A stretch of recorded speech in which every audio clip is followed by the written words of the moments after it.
Louvado seja o nome do Senhor Jesus. Que a graça do Senhor, o seu poder, a sua misericórdia seja com todos nós. Mais uma vez, que o Senhor possa ser glorificado através desta mensagem, desta palavra à sua vida. Que tudo possa contribuir para a sua fé, possa contribuir para que a sua vida seja engrandecida também diante do Senhor. É desejo de Deus enaltecer os seus filhos. É desejo de Deus enaltecer a nossa vida diante do que Ele faz. E é necessário que nós testemunhemos aquilo que Deus tem feito. É muito bom, muito importante isso. E somos eternamente gratos pelo Senhor, por tudo que o Senhor nos tem feito e há de nos fazer, para a glória do nome dEle, somente para a glória do nome dEle. Uma das coisas mais importantes na vida de um cristão é a convicção. Cada um de nós temos um chamado. Cada um de nós temos uma verdade a ser seguida, orientados pelo Santo Espírito de Deus. Eu sei que muitas pessoas se preocupam com testemunhos. Eu, desde que me converti, sempre ouvi gente dizer: olha, cuidado com o testemunho que você dá. Cuidado com o que você vai falar, porque os invejosos estão aí. Olha, o demônio ouve. Não, o demônio não ouve, o demônio já sabe. Porque se na consciência eu posso pecar, porque ele já está na minha consciência. É porque tem um monte de pastores, repito, e eu não vou parar de ministrar isso aí. Eu não tenho que convencer ninguém da minha fé e nem da minha convicção, ela é minha. Eu não sou culpado de eu estar aqui e a maioria está aqui. É problema de cada um. Eu não sou culpado porque Deus deseja me colocar aonde a maioria nunca creu que podia chegar. E porque nunca creu que podia chegar ou pode chegar, se incomoda onde eu cheguei. E se Deus é comigo, quem será contra mim? Então cada um de nós temos uma verdade a cumprir. E nós temos que exaltar o nome do Senhor. As pessoas não leem a Bíblia, mas às vezes as pessoas não conhecem, elas vivem uma fé medíocre. Elas vivem um mundo terrorista. O Talibã está encrostado na pessoa, ou nas pessoas. A igreja fragilizada.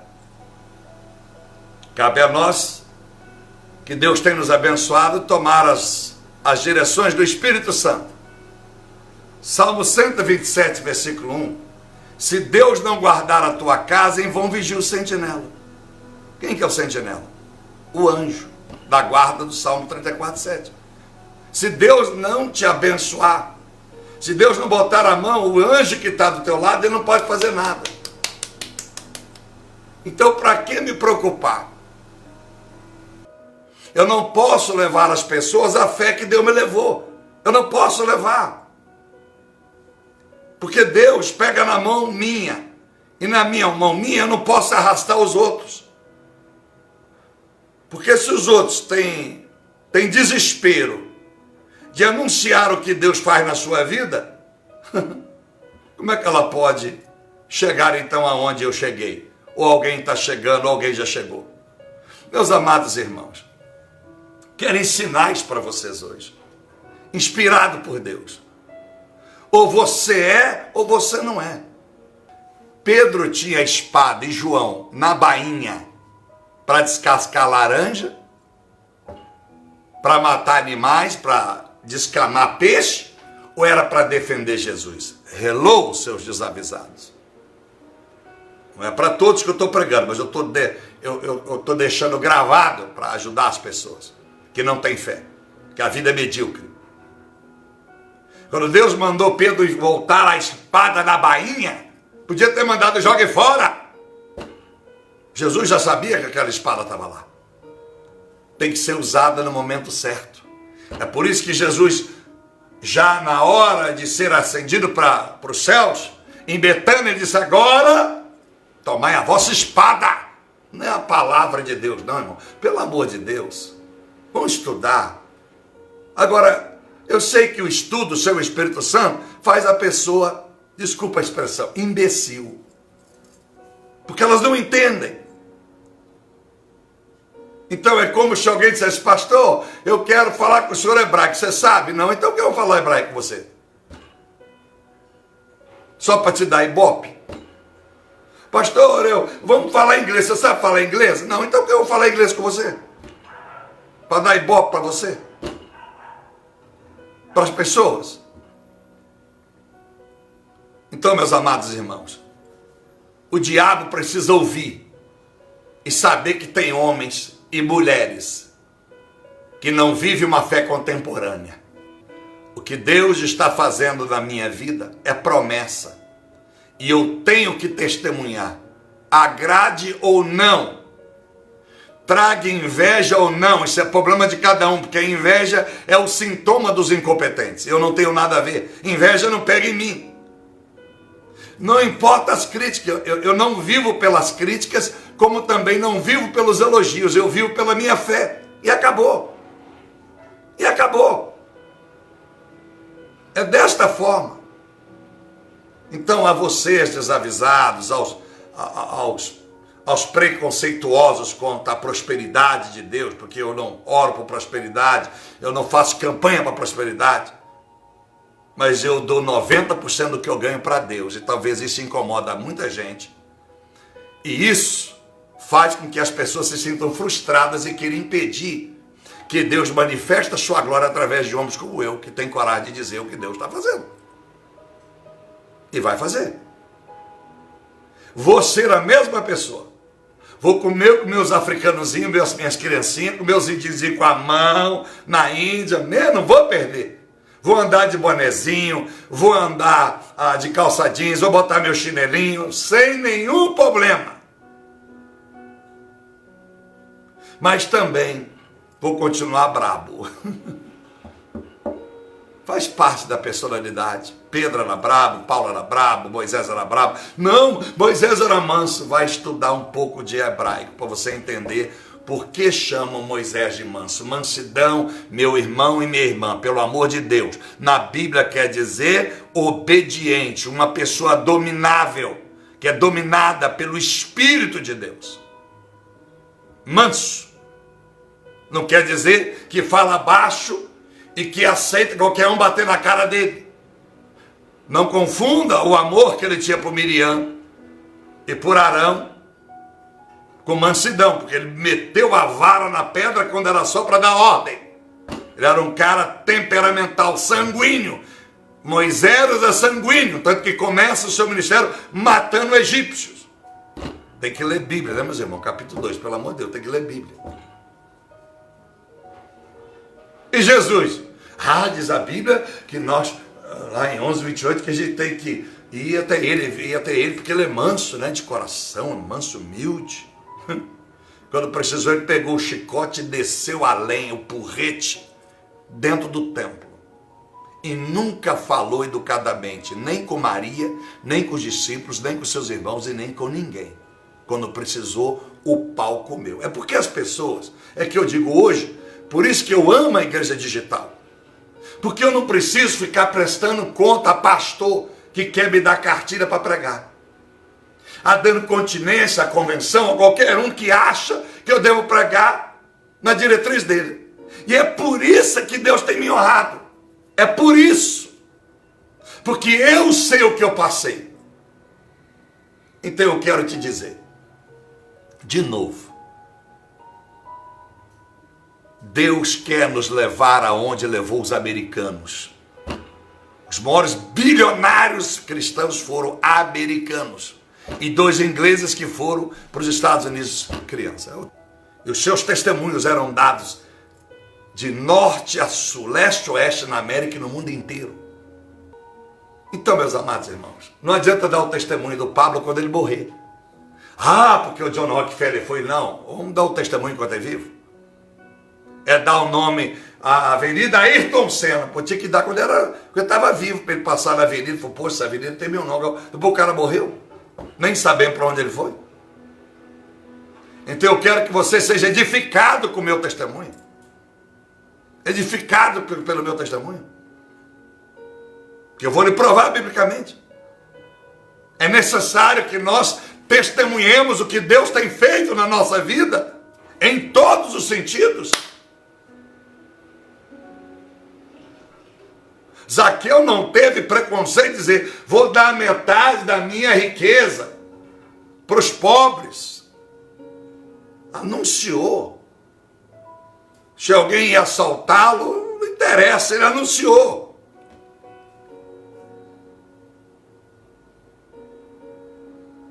Salomão em nenhum momento escondeu, e nem Deus quis que fosse escondido. Todos tinham que saber que não havia ninguém rico na sua época e após. Todos sabiam, até porque Deus anunciou antes de trazer a riqueza. Então, pastor, mas naquela época era diferente. Bom, a época era diferente, mas a minha Bíblia em Hebreus 13:8 diz que o Deus é o mesmo ontem, hoje, eternamente, passa a régua. Então, meus amados irmãos que não gostam de bom testemunho, vá dormir, vá lavar a panela, vá caçar uma batatinha para comer, vá caçar um franguinho para você desossar ele, mas não venha atrapalhar o que Deus está fazendo na minha vida e nesse ministério. Porque antes de vocês pensarem em alguma coisa, saiba que esse ministério está em 12 países. E eu tenho nesse ministério alguém que um dia assaltou caminhões na Marginal. E que hoje é um empresário e tem agência de carro. E que eu fui lá e tirei da vagabundagem, assim como outros. É isso, a igreja vive acuada. A igreja vive um medo. A igreja vive deprimida e oprimida. Porque vive à mercê do favor de governador, de prefeito, de político. Vive a favor de pessoas. O meu favor vem de Deus. Eu quero te abençoar. Eu tenho a plena convicção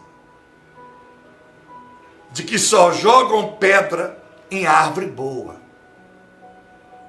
Árvore ruim, que não dá fruto, sabe para que você serve? Para ser sombra dos outros.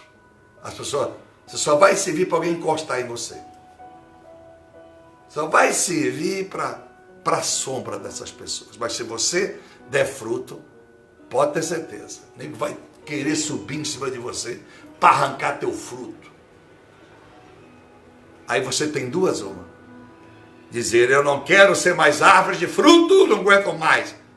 Uma hora vão quebrar o meu galho, uma hora vão me derrubar. Ou você vai para cima. Porque a árvore que é de fruto, podem depená-la. Ela volta de novo, mais forte e aguerrida, e dá os seus frutos novamente. Quem nasceu marcado por Jeová, quem nasceu marcado para dar fruto, não tem capeta para impedir que você chegue aonde Deus marcou para você chegar. Você vai chegar aonde você determinou. Se aonde você quer chegar, Deus estará glorificado. Deus será enaltecido, honrado. Deus precisa ser honrado. A igreja precisa desvincular a sua dependência de sistema político, do sistema do mundo, para que ela seja alguma coisa. A igreja tem que parar de ter medo do bandido. Você pode ser prudente. Você pode ter porte de arma. Nossa, porte de arma, pastor, é legal. É legal. Por que Pedro pode ter espada? Teriam criticado Pedro como criticam Bolsonaro. Quando alguém é vagabundo, não interessa com arma ou sem arma, ele será vagabundo. Quando alguém é do bem, com arma ou sem arma, será do bem. Eu não tenho porte de arma, não ando armado. Mas você acha que na minha ascensão eu não vou botar seguranças? Você acha que o meu segurança vai ficar cada um com a Bíblia debaixo do braço? Todos bastante ferrados. Sem tudo na legalidade, sem nenhum problema. Para que algum engraçadinho se atrever, é melhor que ele pense duas vezes.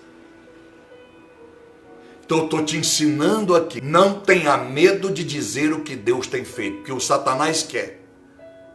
Quando ele não consegue ofuscar, impedir o que Deus está fazendo na sua vida, o que ele faz?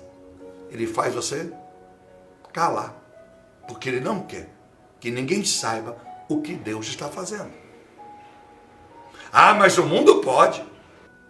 Roberto Carlos pode falar que ele tem 2 aviões a jato com autonomia para ir e voltar de Israel. Ah, os funkeiros MC, eles podem postar na rede social as suas Ferrari e Lamborghini. Eles podem. Ah, Cristiano Ronaldo, Messi, Neymar podem dizer que faturam os seus mais de 100 milhões de euros por ano. Eles podem. E que são protegidos por homens simplesmente com a arma. Mas o homem de Deus, quando ele vai dar um testemunho, ele não pode. Pelo amor de Deus, aonde nós vamos parar? Por isso que eu te convido, meu irmão, você quer viver uma fé genuína? Siga esse ministério aqui, tá? Siga o meu conselho. Porque o meu ministério não dá satisfação à Assembleia, à Batista, à Presbiteriana, à Bola de Neve, a Deus Amor, a Renascer, a ninguém, a não ser a Deus. E se não quiser me convidar a pregar, é um favor que faça. Porque foi o último lugar que Deus menos pregou, foi dentro de uma igreja. Porque a primeira que ele construiu foi para o chão, a de Salomão. E o tabernáculo também foi para o chão. A arca da aliança sumiu. O vaso sumiu. A vara de Arão desapareceu. As tábuas da lei desapareceram.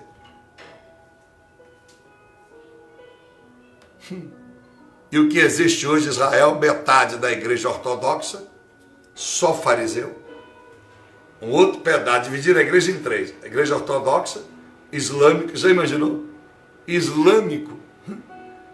E a outra? O judaísmo. Aí o cristianismo. Não é o cristianismo lá não. Jesus está lá, nesse templo que está lá em Jerusalém. Você acha que ele está lá dentro? Aí fica aqueles caras dando cabeçada no muro. E Jesus lá de cima olhando, puxa, que besteira. Aí vai caravanas daqui para lá, dá cabeçada no muro. A cabeçada, enfiar o seu pedido lá. Deus atende. Até quem vai na macumbaria, ele permite que o Satanás dá êxito às pessoas, senão já não tinha mais nenhum centro espírita aberto. Então não será impedido que alguém coloque o seu pedidinho no tijolinho em Israel, que não receba a bênção. Por isso que eu disse, o dia que eu descer em Israel, eu quero ir para o Ponte Sinai e ficar lá, no mínimo uns 15 dias na barraca, falando com Deus. Só isso. Agradecer a Deus. Porque tudo começou lá. Mas ninguém vai me ver trazendo pedrinha de lá, aguinha de lá, terrinha de lá, areia de lá, tapete de lá. Nada disso. O mais que eu posso fazer é renovar meu prayer shawl, um monte de oração. Só mais nada. Toquinha não, que a toquinha que é nada. Que esse testemunho ajude os desavisados. Pare de tentar ter pena de mim.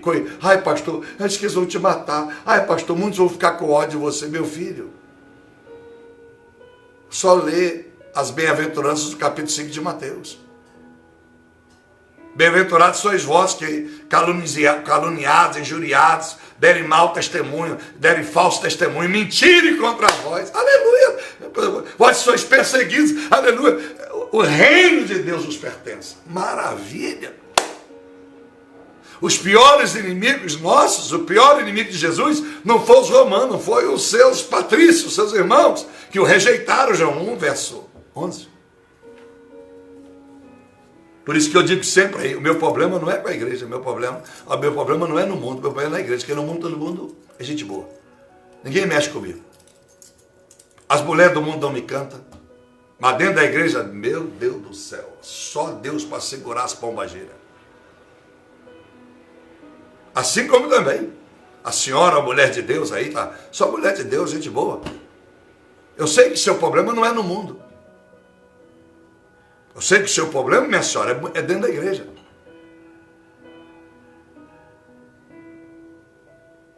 Então não se preocupe. Por favor.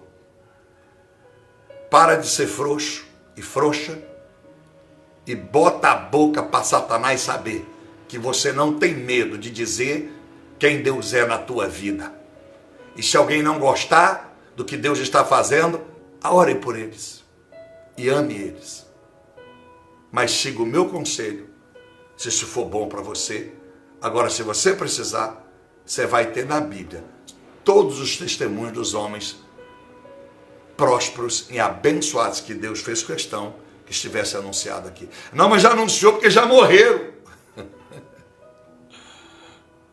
Deus esperou eles morrer. Não, porque tem gente que acha a resposta para tudo. Não, porque Deus esperou eles morrer para falar a riqueza. Se Salomão tivesse vivo hoje, pastor, Deus não daria aquela riqueza para ele. Não. Deus nem deixaria ele falar. Não.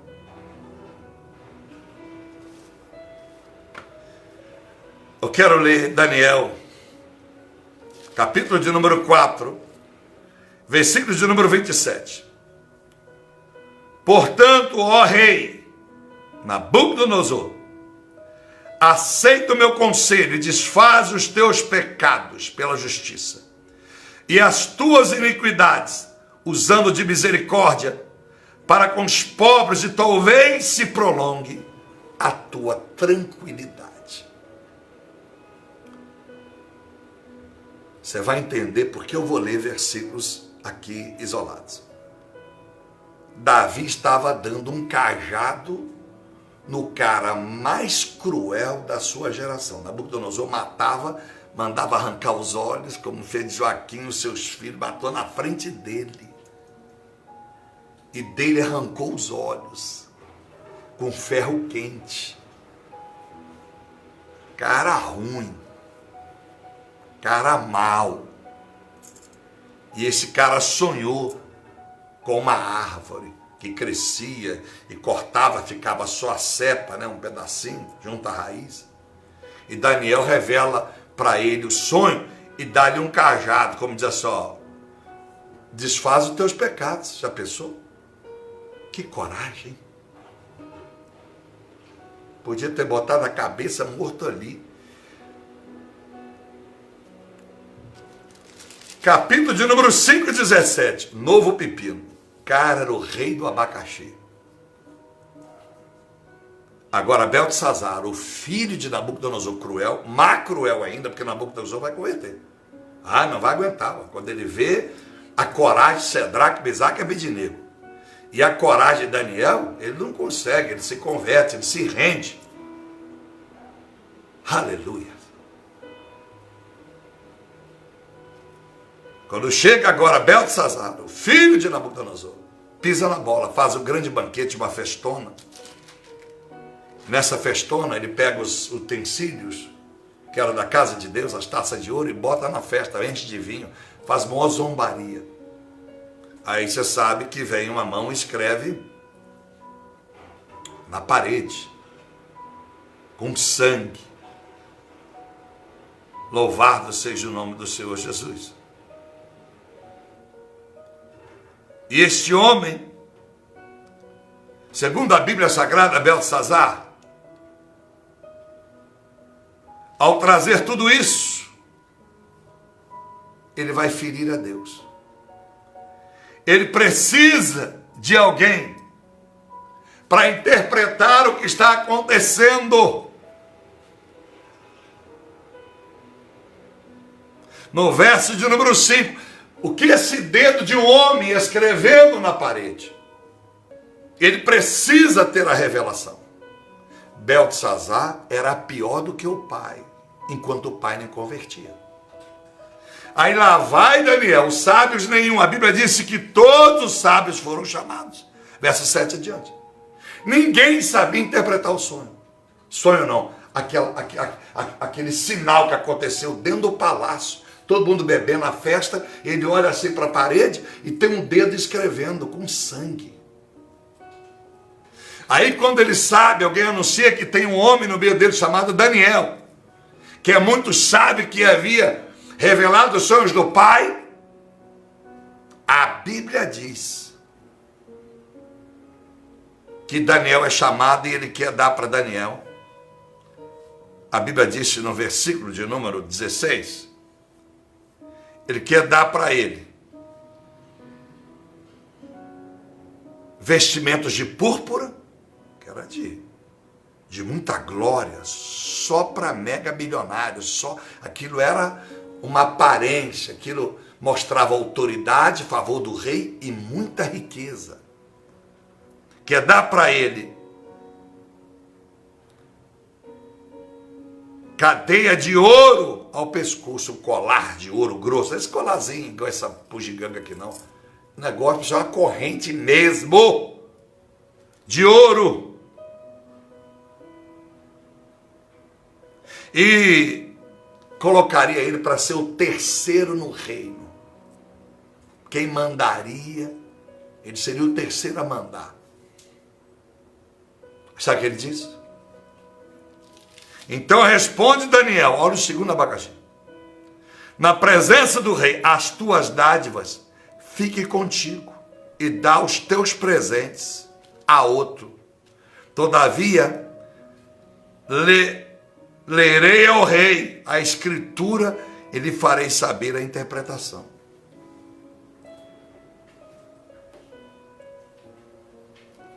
Porque o rei já promete matar se não tiver alguém que interprete. Olha que cara corajoso. De novo. Você fica com os teus presentes aí, você fica aí com tudo que é seu, porque eu não quero nada. Porque Daniel sabia que ele estava errado, aquela festa era imunda, ele era um zombador de Deus, então ele não quer. E além disso, agora ele vai dar um cajado. Ele disse, olha, o que você leu aí, pesado fostes na balança, você foi colocado na balança de Deus e foste achado em falta. Seu reino será dividido e dado aos medos e os persas, aos seus maiores inimigos. Então, Beltesazar mandou que vestisse Daniel com tudo que ele havia prometido. Mas disse Daniel que o juízo viria sobre ele. E naquela mesma noite foi morto Beltesazar, rei dos caldeus. Ele encara o segundo homem terrível na vida dele na Babilônia, que matava rindo e zombava da cabeça do morto e da família, porque não bastava matar o inimigo, matava toda a família. Agora Daniel, no capítulo 6, verso 10, agora o Daniel está no pepino. Querem colocar ele na cova dos leões, porque ninguém suporta o progresso de alguém. Às vezes, inconsciente, alguém vai criticar o teu sucesso. É inconsciente, muitas das vezes, mas é o diabo usando as pessoas. Então, o sucesso de Daniel incomoda a todos. E aí querem uma brecha Qual é a brecha que vão encontrar? Ah, ele não pode em 30 dias adorar outro Deus que não seja a estátua do rei.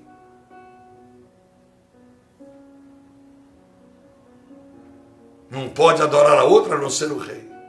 E ele ora. Maravilha. Ele tem um Deus aí, vamos ver o que nós pegamos dele. E pegaram ele orando. Diz a Bíblia. Daniel, quando soube da lei do rei, estava assinada, que já estava assinada, entrou em sua casa, no seu quarto, onde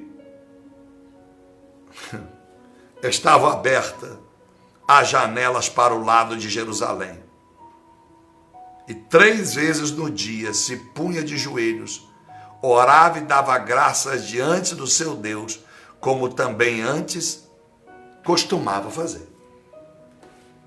Passa a régua. Agora estamos entendendo, o homem ora muito. Cara decidido.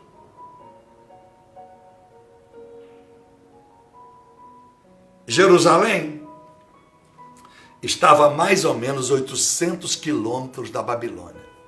800, imagina aqui de São Paulo, 800 quilômetros daqui. É terra, hein? Daqui a Teoflotone. Meus amados irmãos, a 800 quilômetros, ele estende as mãos na direção de Jerusalém. Ele sabe onde está a direção. 800 quilômetros ele estende a mão. Por que será? E orava ali.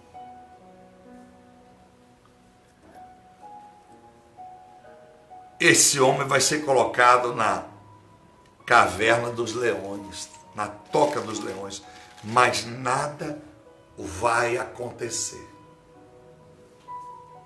E ele vai ser abençoado pela 3ª vez, porque rei Dario vai colocá-lo como o homem que mais manda no seu reinado. Testemunho forte. Nabucodonosor não pôde matá-lo, Beltesazar não pôde matá-lo, e o rei Dario, inteligente, era apaixonado por Daniel, porque sabia que ele tinha um caráter, o seu testemunho era tremendo. Daniel era o homem mais próspero financeiramente de todos os cativos. Muito ouro, muita riqueza, embora vivendo como cativo, escravo, mas ganhava muito, mandava e desmandava. Meus amados irmãos, em 2 Crônicas, no capítulo de número 7, diz a Bíblia assim, Salomão disse, quando o teu povo pecar contra ti,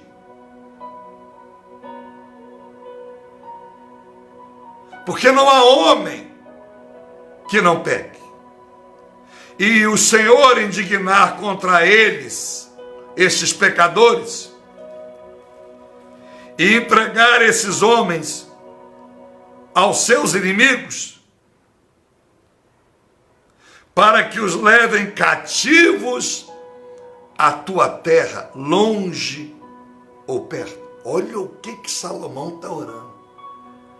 300 anos, mais ou menos 300 anos, antes desse fato de Daniel. Presta atenção. Daniel está a praticamente 800 quilômetros de Jerusalém. 300 anos em que Salomão havia feito essa oração. Ele disse, quando os seus filhos pecarem contra ti, e o Senhor enviar eles para longe, estava longe, 800 quilômetros, e fizerem cativo dos seus inimigos, e na terra onde eles foram levados para o cativeiro, caírem em si, quer dizer, se arrependerem lá, e se converterem, e na terra do cativeiro te suplicarem, dizendo: pecamos perversamente, procedemos e cometemos iniquidade contra o Senhor. Deus, se eles se converterem a ti, de todo o seu coração e de toda a sua alma, e na terra do seu cativeiro, que os levaram presos,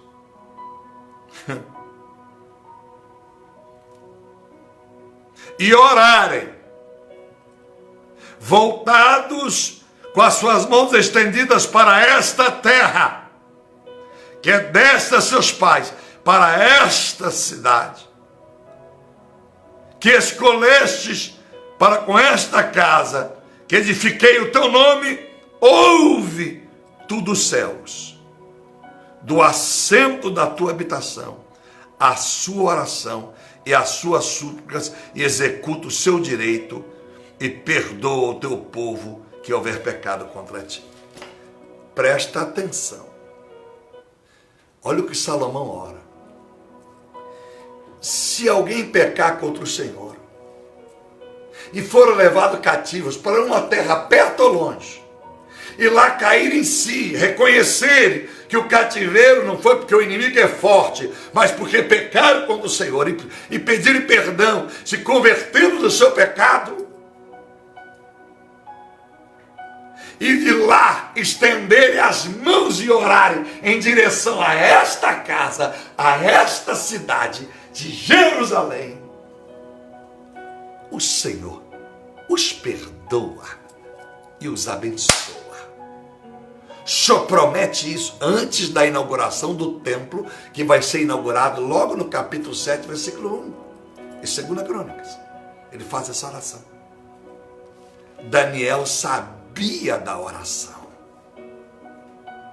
Não importa quantos anos tem passado, a palavra da promessa de Deus para a tua vida, usando um verdadeiro profeta ou profetisa, ou quando foi que um dia você abriu a Bíblia no monte, você não tem exatidão, mas você lembra que algum tempo, ou que você orou um dia de madrugada comigo, ou sozinho, chorando, e você pediu a Deus uma palavra, e Deus te deu uma palavra de vitória. Mas o tempo passou, e os problemas vieram e estão perdurando. Não importa. O que importa é se você ainda lembra do que Deus prometeu e do que os profetas profetizaram, que seriam abençoados aqueles que temem a Deus, como Isaías. Se você temer, desejar, ouvir, obedecer a Deus, comerá o melhor desta terra. Já tem mais de 4.000 anos. Não importa. A promessa está lá. Porque Mateus, capítulo de número 5, verso de número 17, para encorajar você,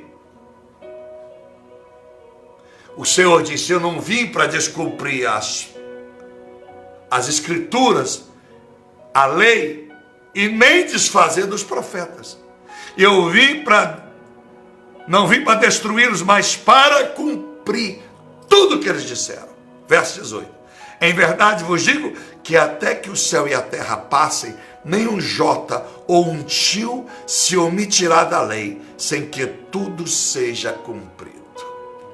Que maravilha. Mateus 24, agora lá para frente, versículo 35. 24, 35 diz assim: o céu e a terra passará, mas as minhas palavras jamais passarão. Que coisa tremenda. Não importa o tempo que eu preguei uma palavra de bênção para você. O tempo passa. E você pode estar se sentindo excluído. Você foi vítima de uma falsa profecia. Deus não existe, seus problemas não passam, que só pode ter dois motivos: ou você não tem paciência para esperar, ou você tem dado motivo para que essa bênção se prorrogue, porque você não tem sido fiel a Deus, o que não era o caso de Daniel. Meus amados irmãos, Daniel, por isso que por 3 vezes ao dia, na direção de Jerusalém, ele orava. E qual era a oração dele? A que está no capítulo 9. Pedindo perdão a Deus pelo seu pecado, pelo pecado do seu povo, porque ele não via a hora de ver todo o povo hebreu sendo liberto daquele cativeiro. O desejo é que aquele cativeiro passasse, que aquela prova passasse. Então ele sabia da palavra de Salomão. Então ele estendia a mão. A minha Jerusalém hoje não é necessariamente Israel, a minha e a sua hoje é a palavra de Deus. Quando você estende as suas mãos, o seu coração, a sua vida, a palavra, que está representando como se eu erguesse as minhas mãos aos céus, estou erguendo aos céus, é a minha Jerusalém, que está em Apocalipse 21, a Jerusalém celestial. É essa que Deus conserva, e não necessariamente a Jerusalém de pedra e terra que está lá. Por isso que nós jejuamos pelos judeus toda terça-feira, para que eles se convertam, para que eles creiam no Espírito Santo, e que Jesus não será o Messias que ainda virá, mas que é o que vai retornar, porque ele já veio e morreu na cruz, e é o que a maioria dos judeus não crê. É por isso que jejuamos. Então a Jerusalém, como terra que o Senhor guarda, é a celestial. Então, a Bíblia diz que quando Salomão faz esta oração, Deus recebe esta oração, consome os holocaustos. Quando ele termina de orar, verso 1 do capítulo 7 de 2 Crônicas, logo depois do que eu li, capítulo 6, e Deus recebe o holocausto, e a glória desce, o fogo do céu desce. Os sacerdotes não conseguem ficar de pé, o povo do lado de fora dobra o seu joelho, bota a cara no pó e começam todos a glorificar o nome do Senhor. Salomão fez um templo, meu senhor e minha senhora desavisada, com mais de 3.000 toneladas de ouro. Vou repetir, é só o senhor e a senhora ler direitinho a Bíblia, tá? 1 Crônicas, capítulo 29, verso 3, por favor. Aí a senhora vai pegar no Dr. Google, o professor maravilhoso. O que era 3.000 talentos de ouro que Davi deu para o templo de Salomão. A senhora vai entender quantas toneladas tinha de ouro. Salomão não estava preocupado que agora o mundo... Agora vamos roubar a minha igreja porque era de ouro, e vai vir os assaltantes de madrugada. Só destruir o templo por causa do pecado do homem. Ninguém toca naquilo que é de Deus e fica de pé para ver o juízo. Você viu o caso de Abelsazar? Só de usar as coisas de Deus, não destruiu, só de usar, morreu naquela noite, mesmo querendo dar fortuna, cargo e honras a Daniel. Com Deus não se brinca e não se zomba. Por isso que eu digo que o Satanás trabalha em favor de Deus. O que seria de nós, eu vou ser bem ousado, o que seria de Deus se não fosse Satanás? Porque nós nunca aprenderíamos a amar a Deus se não fôssemos tentados por Satanás e aprender a dizer não a Satanás para honrar a Deus. Se o mundo fosse só coisa boa, nós não tínhamos motivos para adorar a Deus. Porque está tudo bem, para que orar se nada vai acontecer de mal? Para que orar se nós não temos ninguém como inimigo? Então Satanás é funcionário do céu. Já preguei essas mensagens e é só você ler Joel, capítulo de número 2, 23, 25, depois você me diz. O exército de gafanhoto, e um deles é o devorador, que Deus vai falar no capítulo 3, verso 10, eu repreender a boca do devorador. Que é o exército dele, o devorador é o demônio.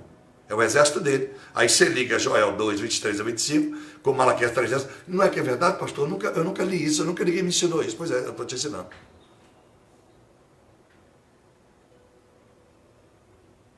Então, você acha que se o Pablo construísse uma casa de ouro, um templo de ouro, eu estaria menos em perigo do que Salomão na época dele? Salomão estava completamente vulnerável na questão de segurança. A segurança que podia guardar era a segurança de Deus. Hoje nós temos tecnologia, nós temos câmeras. Podemos botar alarme para tocar na casa do delegado, para tocar na casa do policial, da empresa que faz a proteção do templo, da minha casa. Hoje é diferente.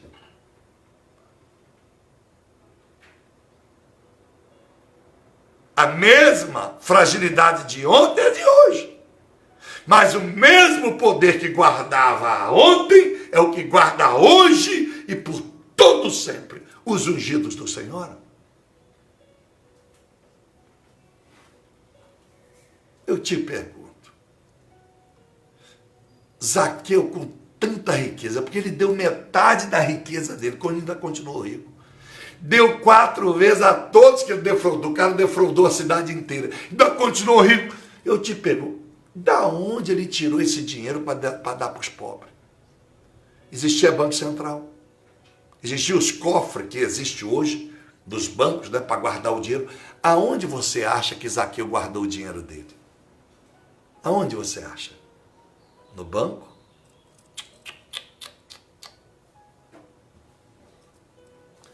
Como Zaqueu, pastor, guardou esse dinheiro? Ele tinha muitas seguranças, porque são pormenores que a Bíblia foi escrever isso. Nós não teria, a Bíblia seria maior do que o mundo. Por isso que João 22, 25, se fosse escrever todos os milagres que Jesus fez, está escrito lá. O mundo inteiro não conteria os livros, não daria para armazenar esses pormenores. Então, o mesmo risco correu Zaqueu. Mas ninguém tocou em Zaqueu. E não vai tocar em você. Eu quero te dizer, este é o ano da colheita, Deus vai abençoar. Viu, seu Felipinho?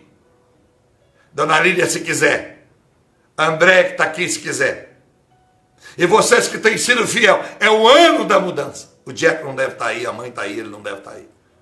Precisa converter. É o ano. Agora você tem duas, uma. Esconder e andar. Quer dizer, Deus te prospera, mas você anda como se fosse um mendigo. Porque você tem medo. Não vou ser político dessa cidade, que eles matam todo mundo. Então você é frouxo. Seu Deus não existe. Se Deus é por você, quem será contra você? Precisa ler de novo, pô. Mas vivemos uma igreja com a fé medíocre. Mas eu quero deixar gravado e para calar a boca, para as pessoas pararem de se preocupar com o que Deus, se você tem medo do que Deus está te dando, você não é digno de receber. Se o mundo não pode saber o que Deus te deu, porque Deus não é capaz de te guardar, você não merece receber essa mensagem. Não, mas eu tenho que ser prudente. Prudente é orar. É ser santo, porque ao lado daquele que teme a Deus, tem um anjo da guarda do teu lado. Salmo 34, 7, se o anjo está do meu lado, eu não tenho medo do PCC, eu não tenho medo do Fernandinho Beiramar, eu não tenho medo do Marcola, eu não tenho medo de islâmico, eu não tenho medo de nada, porque Deus é comigo. Seu cambada de frouxo e frouxas, que não testemunham porque são covardes. Por que será que ninguém nunca pegou um avião e escreveu lá, Jesus the King of Kings, com medo de um islâmico vir mandar bala, alguém matar? Não, esse avião vai ficar muito visível, os que têm ódio de Jesus. É esses é que eu quero, é esses é que eu gosto. É por isso é que no meu avião estará escrito Jesus the King of Kings. Morro, mas morro com honra.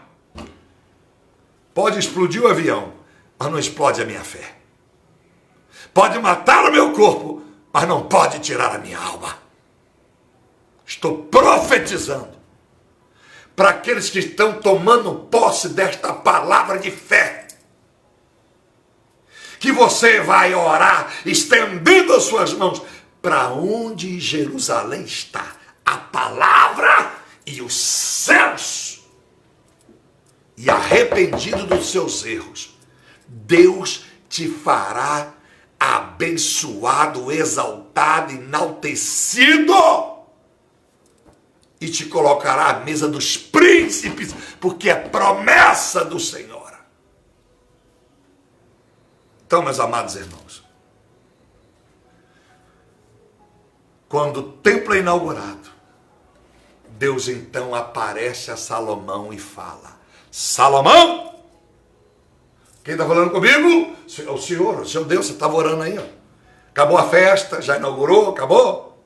Acabou. Então agora eu vou falar contigo. Se o meu povo que chama pelo meu nome buscar a minha face, orar a mim, buscar a minha face, a minha presença, não só orar, mas quero buscar a minha presença, confessar os seus pecados e se arrepender deles, diga ao meu povo que eu sararei a terra. Se por acaso eu fazer parar a chuva, secar o orvalho, trazer fome, trazer cataclisma no mundo, mas o meu povo orar a mim, eu o abençoarei, eu mudarei a história da sua vida. Eu, Senhor, o Deus, o digo e afirmo. Não é nem profecia, é decreto. Então, mãos estendidas, humilhação. Quando Daniel estendia as mãos, estava humilhando. E a Bíblia diz, meu irmão, no capítulo 4, verso 27, capítulo 5, 17, que ele era, enquanto ele orava, foi dito para ele 2 vezes: Daniel, tu és um homem muito amado e desejado. Na tradução do hebraico, ele era desejado. No português está escrito: tu és muito amado por Deus. Ele era amado, quem é amado, automaticamente é desejado. Tu és muito desejado por 2 vezes. Mas o que faz ele desejado? A sua fé. Não tem medo de testemunhar e dizer o que Deus é, o que Deus é capaz de fazer, pelo mal ou pelo bem.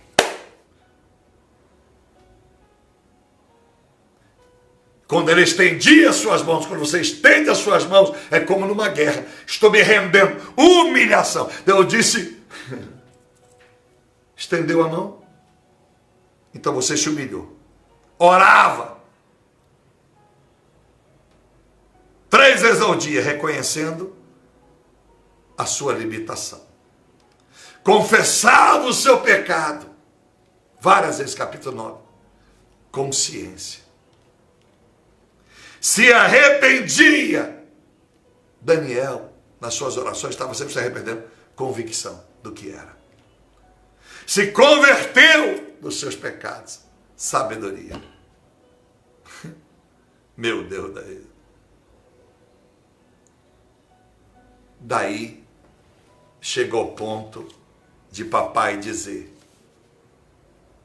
anjo Gabriel, diga a ele que ele é muito amado e muito desejado aqui no céu. Eu desejo muito estar com Daniel. Diga para ele. Daniel nos revela as facetas da fé, sem noção, assim como a fé de unção pela necessidade dela ter que existir em cada um de nós.